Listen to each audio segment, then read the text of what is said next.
أعوذ بالله من الشيطان الرجيم بسم الله الرحمن الرحيم كنتم خير أمة أخرجت للناس. الله تعالی خالق دی، مالک دی، رازق دی. الله تعالی د جبرائیل علیه السلام وحی په ذریعہ په درویش کاله کې قرآن پاک په جناب نبی کریم صلی الله علیه و آله وسلم باندې نازل کړی دی چې په قرآن شریف کې الله تعالی خپل ربوبیت بیان کړی چې الله رب دی، الله خالق دی، مالک دی او رازق ذات دی. او د آدم علیه السلام نه واخله د محمد رسول الله صلی الله علیه و وسلم پورې 1,40,000 پیغمبرانو تصدیق یې کړی دی. په دغه قرآن پاک کې الله تعالی مخکینیو ټولو کتابونو او صحیفو تصدیق کړی دی. مخکینی امتونو هلاکت واقعګانې یې بیان کړي په قرآن پاک کې او بیان کړي دي. محمد رسول الله صلی الله علیه و وسلم ته ټولو علمونو لپاره رحمت دنیا ته رالیږلی. الله تعالی قرآن پاک کې ویلي کنه چې وما ارسلناک الی رحمة للعالمین، چې ما رسول الله صلی الله علیه و وسلم د قیامت ورځې پورې ټولو علمونو لپاره رحمت دنیا ته لګلی دی. او بیا یې محمد رسول الله صلی الله علیه و وسلم ته د خیر امت ویلی چې تاسو به خلک د ښو طرف ته رابلئ او د بدو نه بېمنې کوئ. قرآن شریف کې الله تعالی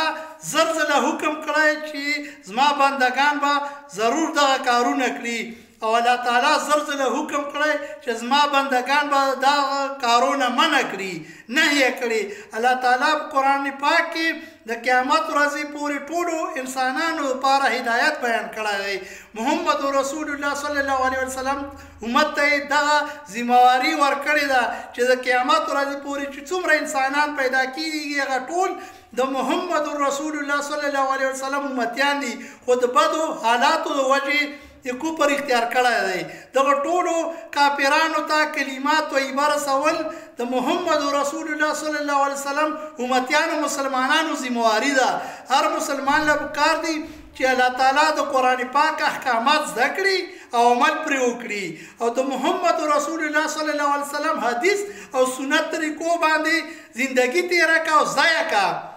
او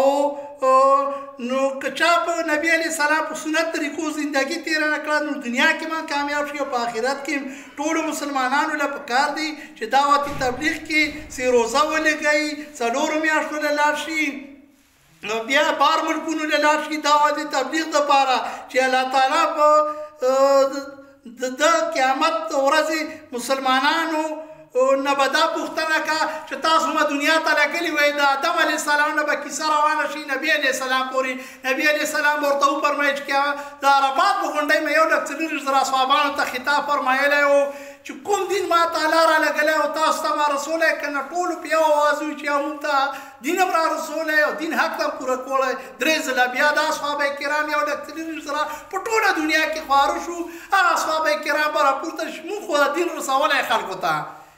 موږ قبرونه ګواهان دي چې افغانستان، پاکستان او په ټوله دنیا کې قبرونه پراته دي. موږ یا الله ستا دین دپاره او کلمې لپاره وتلي وو چې دا دین هم خور کړی. اخیره کې به خبره موږ باندې راودرېږي، موږ ته به یې تاسو څه کړی، ورته یې به چې موږ په کور کې مونځ که چرغوندې ټونګې والې، یې به چې دغه باندې جنت غواړئ، او ورته یې بیا دعا کړه چې خدایه بې حسابه بې کتابه مو بخې. کافرو ته به یې تاسو ته کلمه ولې نه رسېدلې، یې به چې دغو ته هر څه پرچونه او ریډوان او ټیپونه او تام کورو ته ورسولي، او دغو سره دومره قیمتي کلمه وه چې 100 چاته محل په جنت کې میلاوېده، موږ ته یې نه رارسولې. موږ ته به یې چې ولې هم نه رسولې،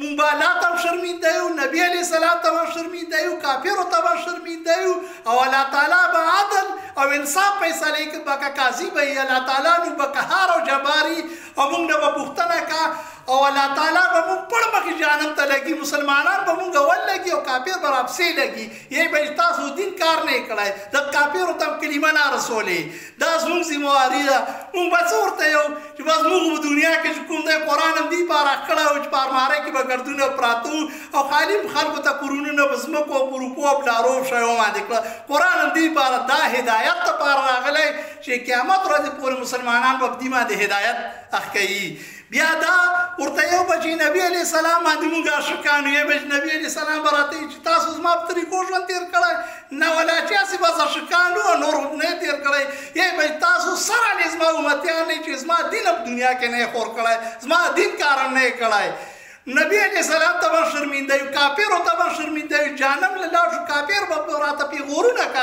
ای به موږ کلمه نه وویلې ظالمانو تاسو موږ ته کلمه ولې نه ور رسولې موږ به اوس په جنت کې وایو تاسو به هم جنت کې وایي ګوره دا ډېره عظیمه کلمه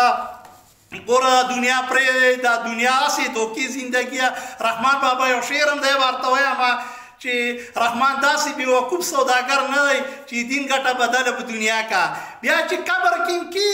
او تا ته معنا شینمان تی ګرمان شپه کیږي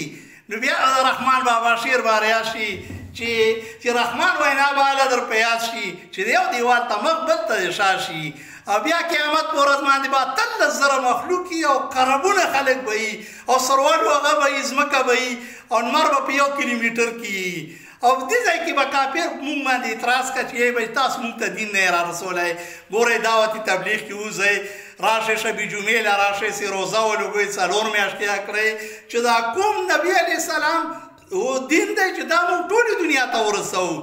لکه الله تعالی په قرآن پاک کې ویلي چې ښځه او نر باندې دومره دین فرض دی چې 40 ګټې ژوند په ځای کا عالمانه ژوند تېر کا جاهلانه ژوند به وي چې جهنم ته رسوي او عالمانه ژوند به جنت ته رسوي چې موږ دین زده کړو او بیا چې کوم ځای دعوت تبلیغ دا زمونږ په ښه ذمهواري سونې او ډالرې مالرې او دنیا بلډینګونه دا ذمهواري نه ګورئ په خدای او قسم چې دا تباهي دا دنیا مونږ او ستاسو اخرت باندې ایمان راوړی په الله ایمان راوړی پر نبي علیه السلام ایمان راوړی په قرآن او په حدیث ایمان راوړی په قیامت په ورځ ایمان راوړی مونږ په جنت او په دوزخ باندې ایمان راوړی مونږ به دا کار کړو چې وکړو مونږ به تاسو به کامیابه کړو اخري قیامت شعر ورته وایم چې قیامت په ورځ به لویه تماشه وي که ځان په تماشا نه شو رحمانه والسلام